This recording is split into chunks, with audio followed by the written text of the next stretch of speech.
많은 실패한 사람들이 있지만 그 중에서 세계적인 인물 중에서 빼놓을 수 없는 인물이 있다면 이분일 겁니다. 이분은 1809년에 미국의 켄터키주에서 출생을 했습니다. 그런데 7살 되던 해에 온 가족이 집까지 잃어버리고 길거리로 내쫓기게 되었습니다. 그리고 9살 나이에 어머니가 돌아가셔요.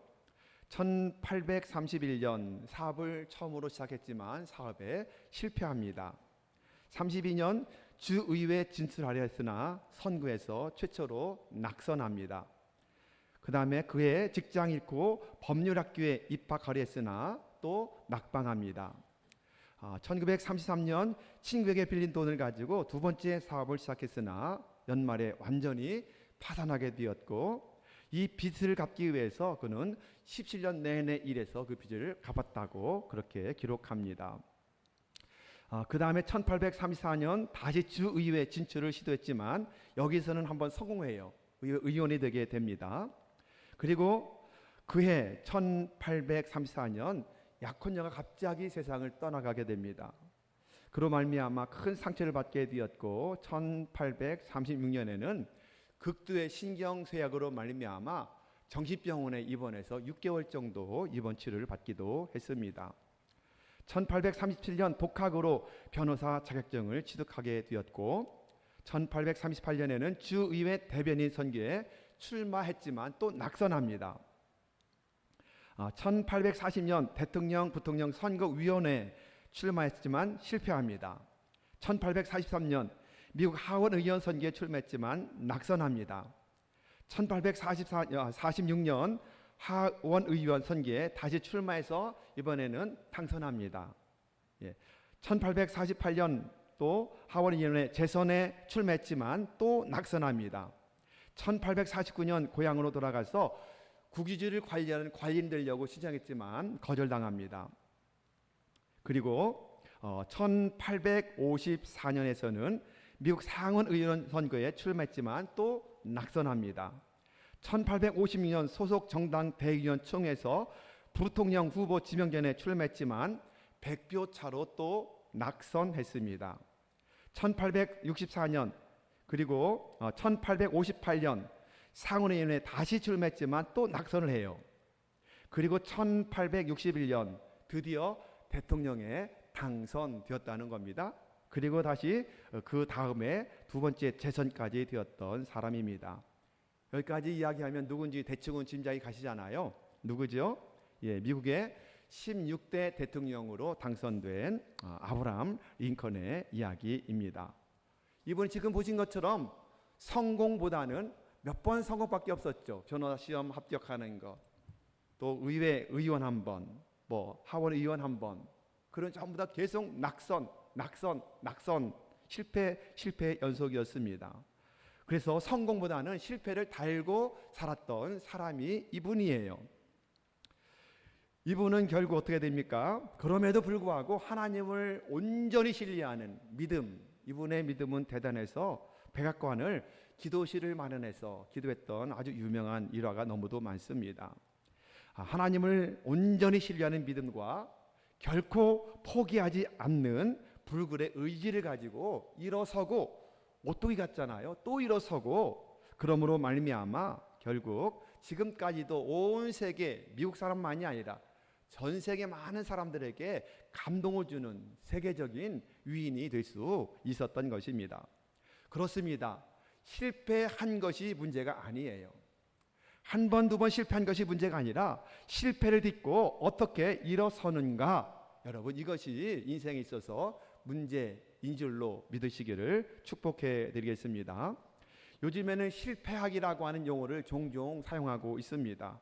좀 우리나라는 좀 생소한 단어인데, 학문인데요, 일본에서는 아주 활발하게 연구되고 이 실패학에 대한 책들이 굉장히 많이 출판되어 있는 모습을 보게 되거든요. 실패학이란 개인이나 조직이 설정한 목표를 달성하지 못했을 때 그 원인과 배경을 분석해서 새로운 성공 법칙을 발견해내는 학문이다, 이렇게 정의까지 되어 있는 모습을 보게 됩니다. 따라서 실패학이란 성공을 목표로 실패를 연구해서 왜 실패하는가를 연구해서 다시 성공을 위한 연구하는 학문이 되는 것이지요. 자, 우리는 지난 주일에 3년이란 시차를 두고 똑같은 갈릴리 바다에서 똑같은 제자들에게 똑같이 일어났던 하나의 사건을 두 번이나 반복되어 일어난 사건을 살펴보게 되었습니다. 첫 번째 사건은 누가복음 5장의 말씀이었고, 두 번째 사건은 오늘 본문의 말씀 속에서 우리가 은혜를 나누게 되었는데요. 두 사건이 외형상으로는 같은 것이 아주 많아 보이지만 그 의미는 너무도 다르다는 것을 지난주에 말씀을 드렸습니다. 그래서 첫 번째 사건에서 마지막 순간에 건져 올린 물고기의 의미, 누가복음 5장을 말씀해요.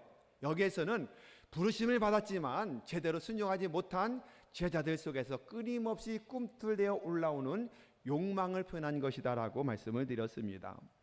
두 번째 사건에서는 새벽녘에 제자들에게 그분의 가득 찬 물고기를 의미하는 이 의미는, 첫째는 주님을 떠나서 너희가 아무것도 할 수 없다, 이것을 교훈하고 있었고, 두 번째는 하나님을 사랑하고 이웃을 향한 헌신과 봉사가 필요하다, 이것을 지난주에 우리가 말씀해 드렸습니다. 자, 오늘 우리는 첫 번째 부르실 때 일어났던 갈릴리 바다에서의 그 기적, 물고기를 많이 잡았던 그 기적, 두 번째 사명 회복을 위해서 베푸르신 두 번째 갈릴리 바다에서의 기적을 서로 비교하면서 좀 은혜를 나누어 보려고 합니다. 자, 우리가 계속 살펴보고 있지만 다섯 번째 시간인데요. 벌써 다섯 번째 시간을 갖고 있는데, 지금 제자들의 모습은 어떤 모습인가요? 주님 주신 사명, 그 사명 가장 크게는 사람을 낚는 어부라는 사명, 그것을 잃어버리고 있는 제자들의 모습을 보게 됩니다. 하나님이 이 땅에 보내주신 목적도 잃어버렸습니다. 그들은 지금 먹고 사는 문제, 자신의 욕망만을 위해서 아무 의미 없이 부활하신 주님을 만났어도 여전히 옛 직업으로 돌아와서 의미 없이 헛그물질을 밤새도록 드렸던 그런 제자들의 모습을 보게 됩니다. 밤새워서 그물을 던졌지만 3년 전에 주님을 만날 때 그때처럼 한 마리도 잡지 못한 그런 모습을 우리가 21장을 통해서 계속 살펴보고 있습니다. 그때 주님께서 배 오른편에 그물을 내려라, 그래서 많은 물고기가 잡혔습니다. 베드로를 선두로 한 제자들이 고기가 가득 찬 그물, 이번에는 두 번째 다시 이제 말씀을 통해서 그물을 던졌을 때에 오늘 말씀에는 무려 153마리의 큰 물고기가 잡혔다, 이렇게 기록을 하고 있습니다. 이 3년 전과 지금 3년 후에 두 가지 내용을 지금 한번 비교해 보시기 바랍니다. 예로부터 그래서 153, 153에 많은 사람들이 의미를 많이 부여를 했었습니다. 어떤 지속가는 그 당시에 갈릴리 바다나 물고기 종류가 한 153가지 정도로 알려졌기 때문에 모든 고기가 종류대로 잡혔다, 이렇게 지속한 학자도 있어요. 근데 그거는 자의적인 해석 같아요. 또 어떤 학자는 이렇게 해석을 했습니다. 1부터 17까지를 더하면 153이 된다는 거예요. 그래서 그 17에 10은 십계명을 의미하고 7은 성령의 7가지 은사를 의미한다, 또 이렇게 해석한 지속학자도 있었습니다. 그러나 여러분, 성경에 나타난 숫자가 참 여러 가지 의미를 많이 가지고 있지만, 그런데 오늘 본문에서 강조하는 이 153의 숫자는 숫자를 강조하는 것이 아니라는 사실을 여러분 먼저 기억해야 될 것입니다. 자, 11절 말씀을 우리 한번 다시 읽어볼까요? 자, 시작. 시몬 베드로가 올라가서 그물을 육지에 끌어올리니 가득히 찬 큰 물고기가 153마리라. 이같이 많으나 그물이 찢어지지 아니하였더라. 본문이 지금 강조하는 내용이 뭐라고요? 153마리 숫자에 있는 것이 아니라 많은 고기를 한꺼번에 잡았는데도 불구하고 그물이 찢어지지 않더라. 여기에 지금 초점 맞추고 있는 모습을 보게 되는 것입니다. 3년이 지난 지금 마땅히 찢어져야 될 그물, 여러분 3년 전에는 그물이 찢어졌다고 기록을 하거든요. 그런데 그렇게 많은 물고기를 다시 잡았는데 놀랍게도 전혀 그물이 찢어지지 않았다. 이렇게 말씀하고 있습니다. 자, 3년 전에 첫 번째 사건이 물고기 잡는 의미가 부르심을 받았지만 합당하게 살지 못한 제자들을 의미한다는 말씀을 드렸어요. 두 번째 사건은 사명의 회복과 하나님과 이웃을 향한 헌신과 그리고 봉사라고 말씀을 드렸습니다. 여러분, 그렇다면 이 두 사건을 통해서 주님께서 우리에게 주시고자 하시는 핵심적인 메시지는 무엇이겠습니까? 이 두 사건을 통한 핵심적인 메시지는 이것입니다. 자기 욕망만 위해 사는 사람의 인생은 반드시 뭐한다? 찢어진다. 다 새나간다. 이것을 교훈하는 것이 첫 번째 기적입니다. 반대로 하나님 주신 사명을 발견하고 하나님께서 주신 인생의 목적을 발견하고 그 목적을 알고 주를 향해 헌신하고 이웃을 위해서 봉사하는 삶을 산다면 아무리 많은 물고기를 잡아도 결코 찢어지지 않는다. 여러분, 믿으시기를 우리 주님의 이름으로 축원합니다. 굉장히 중요한 이야기예요. 여러분, 첫 번째 부르심을 좀 더 살펴볼게요. 복음서를 보면 주님께서 제자들을 부르시는 장면을 보게 되는데요. 마태복음 4장 19절을 우리 한번 읽어볼까요? 자, 시작. 말씀하시되 나를 따라오너라. 내가 너희를 사람을 낚는 어부가 되게 하리라 하시니. 주님이 제자를 부르신 목적이 뭐예요? 사람을 낚는 어부, 영혼을 구원하는 일을 맡기시기 위해서 그들을 불렀다. 이렇게 말씀을 하고 있습니다. 자, 마가복음 3장 13절부터 15절까지 같이 읽어봅니다. 자, 시작. 또 산에 오르사 자기가 원하는 자들을 부르시니 나아온지라. 이에 12를 세우셨으니 이는 자기와 함께 있게 하시고 또 보내사 전도도 하며 귀신을 내쫓는 권능도 가지게 하려 하심이러라. 자, 이렇게 말씀해요. 부르신 목적을 또 말씀하고 있지 않습니까? 함께 있게 하시려고, 누구와? 주님과 함께 있게 하시려고 부르셨다. 또 전도하려고 부르셨다. 세 번째, 귀신을 쫓는 권능을 주려고 부르셨다. 이렇게 말씀하시는 목적을 보게 되는 것입니다. 뿐만 아니라 예수님은 제자들을 끊임없이 가르쳐요. 겸손해라. 높아지려고 하지 말아라. 섬기는 자가 되라. 기도하는 사람이 되라. 수없이 많이 제자들에게 말씀으로 교훈하시고 가르쳐 주셨습니다. 그런데 주님의 부르심을 받은 제자들의 모습은 어떤 모습이었나요? 귀신을 쫓아내고 그 권능으로 전도해라 말씀했는데 마태복음 17장 14절에 보면 이 제자들이 귀신을 쫓아내지 못하고 능히 귀신을 쫓아내지 못하는 그런 아주 연약한 믿음의 모습을 보이는 것을 보게 됩니다. 능력을 주셨음에도 불구하고 쫓아내지 못했다라고 성경 분명히 말씀합니다. 겸손해라 라고 늘 말씀했는데 그들은 겸손했나요? 그렇지 않습니다. 제자들은 누가 크냐, 누가 높으냐, 하나님의 나라가 임하면 누가 예수님의 우의정이 되고 그리고 좌의정이 될 것이냐, 이러면서 서로 다투었던 제자들의 모습을 또 보게 되지 않습니까? 주님과 함께 있게 하시려고 부르셨음에도 불구하고 그들은 정말 결정적인 순간에, 정말 함께함이 필요한 그 시간에 모두가 다 도망치고 말았던 것을 성경을 통해서 보게 됩니다. 주님과 함께 내가 죽겠다라고 결단했던, 장담을 했던 베드로는 어떻게 해요? 멀찌감치 주님을 따라가다가 연약한 어린 종 앞에서도 예수님을 부인하고 결국 욕하고 저주까지 하며 부인했던 모습을 보게 됩니다. 주님의 부르심의 사명과 목적에 맞는 삶을 사는 제자가 되기 위해서 따라다닌 것이 아니라 많은 물고기를 잡는 그 기적을 보면서 그분을 따라가기만 하면 우리 먹고 사는 문제 해결되겠다. 오병이어, 치병이어 기적을 보면서 그분을 따르기만 하면 먹는 문제, 경제 문제 해결된다. 이런 중심이 아니었겠습니까?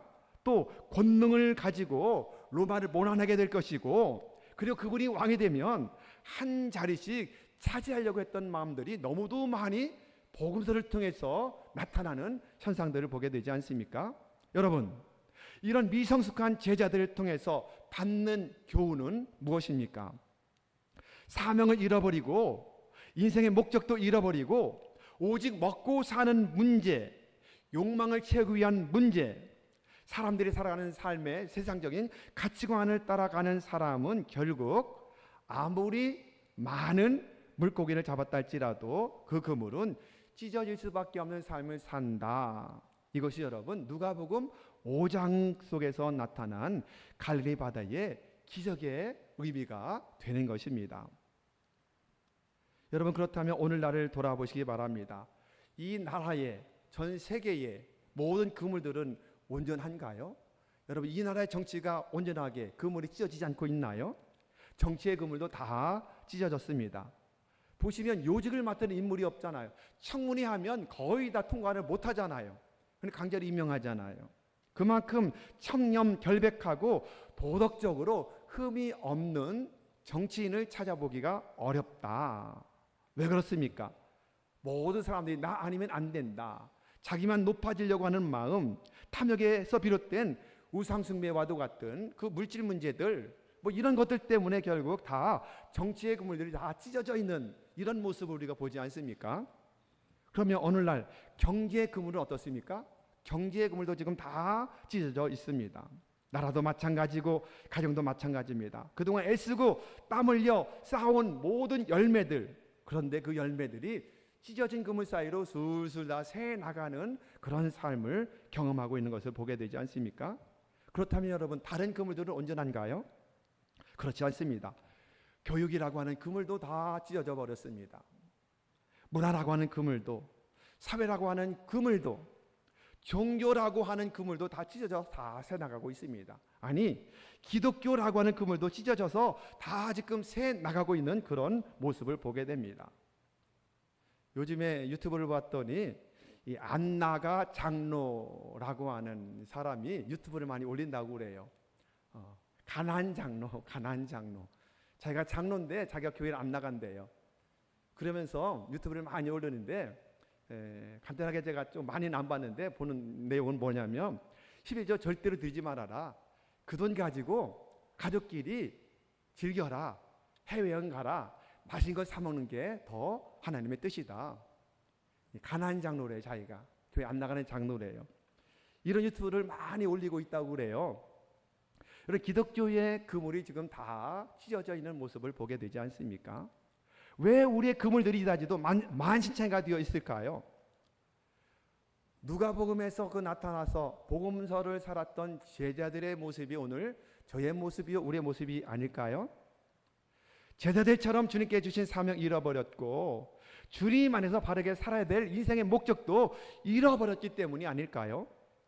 다른 사람을 생각함이 없이 내 자신의 욕망을 위해서 살기 때문에 그물은 다 찢어서 다 새나갈 수밖에 없는 것입니다. 여러분 보십시오.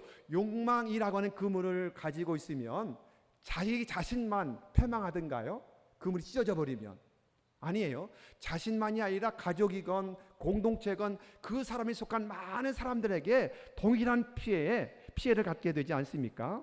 이게 결국 타인의 그물을 동시에 찢어버리는 흉기가 될 수 있다는 사실을 우리가 알지 못한 채 혹은 알면서도 뭐래요? 정말 욕망의 늪에서 벗어나지 못할 때가 너무도 많이 있다라고 하는 것입니다.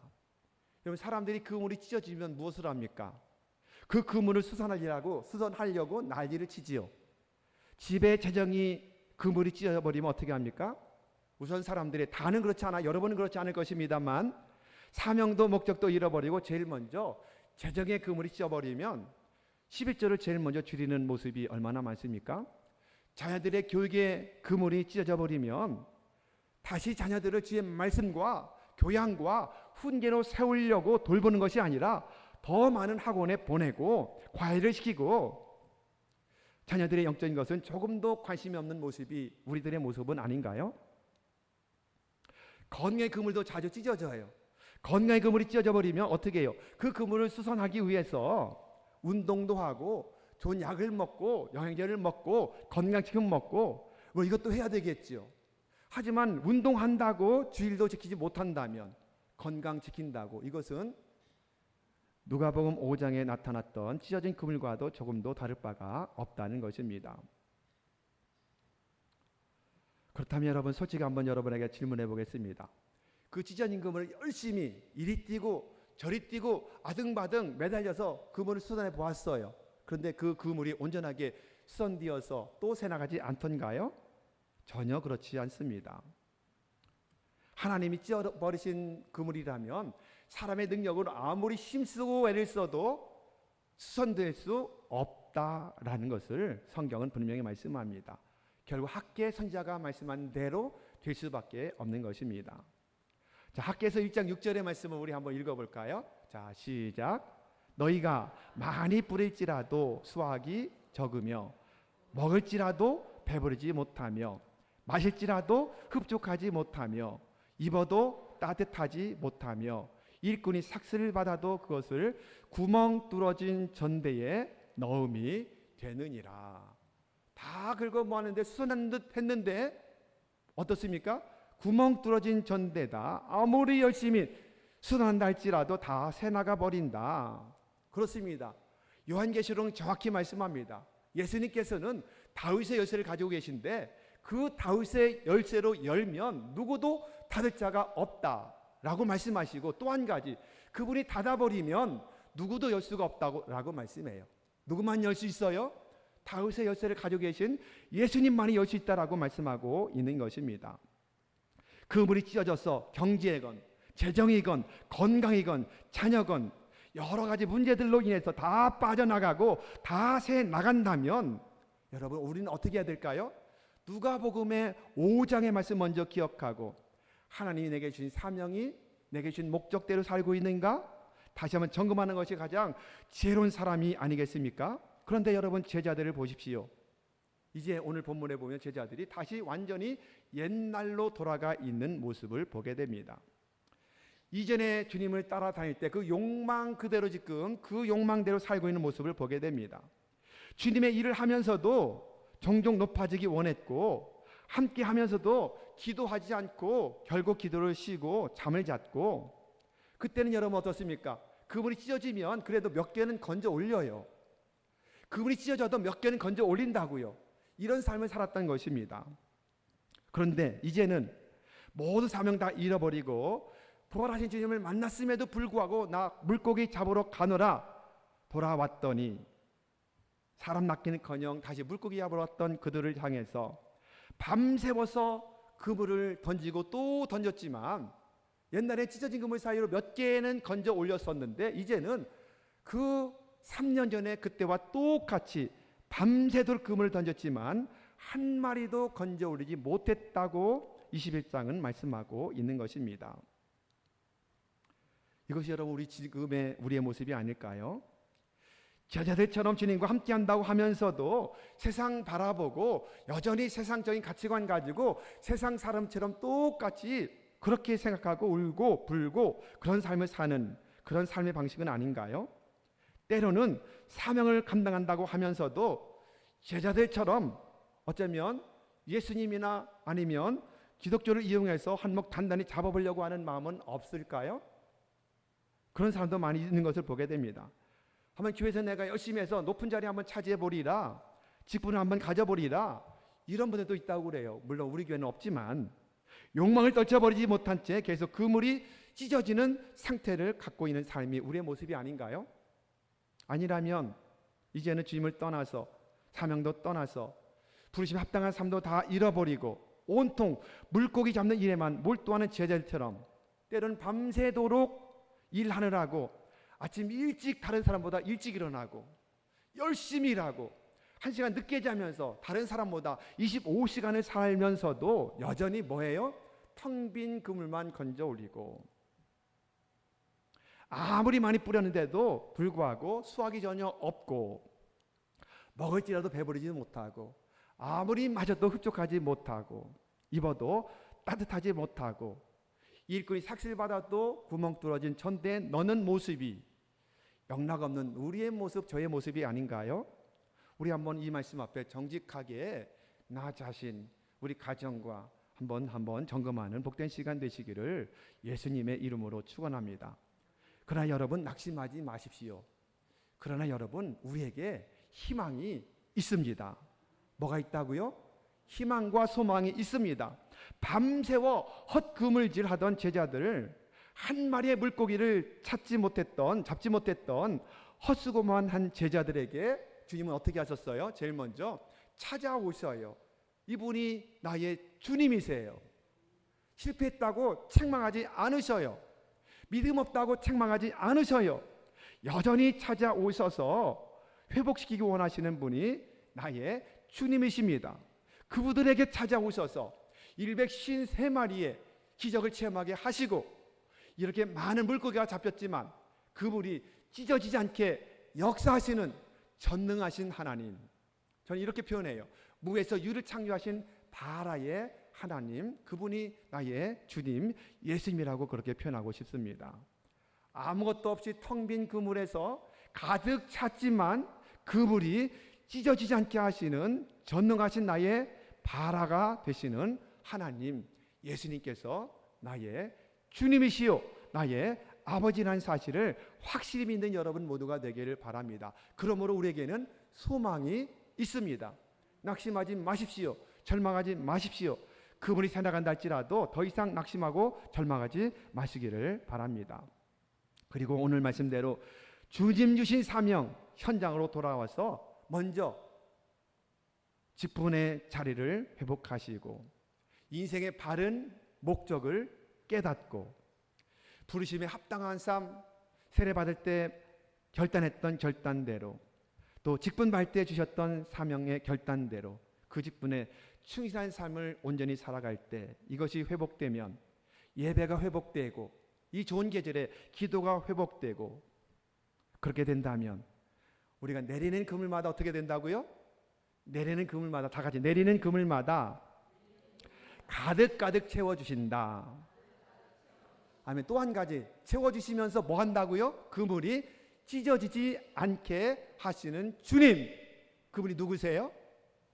먼 나라 사람, 다른 교회 성도들의 하나님이 아니라 나의 하나님이에요. 나의 주님이세요. 그분을 온전히 믿으시기를 바랍니다. 아멘. 온전하게 회복을 기대하십시오. 그리고 선포하십시오. 그리고 기도하십시오. 회복되십시오. 회복을 넘어 부흥으로 나가십시오. 그러면 내리는 그물마다 가득 채우실 뿐만 아니라 그물 역시 찢어지지 않게 역사하시는 하나님, 그 하나님 여전히 저와 여러분과 여러분 가정과 우리 교회 전체 위에 항상 함께하는 축복의 은혜가 넘치게 할 줄로 믿으시기를 예수님의 이름으로 축원합니다.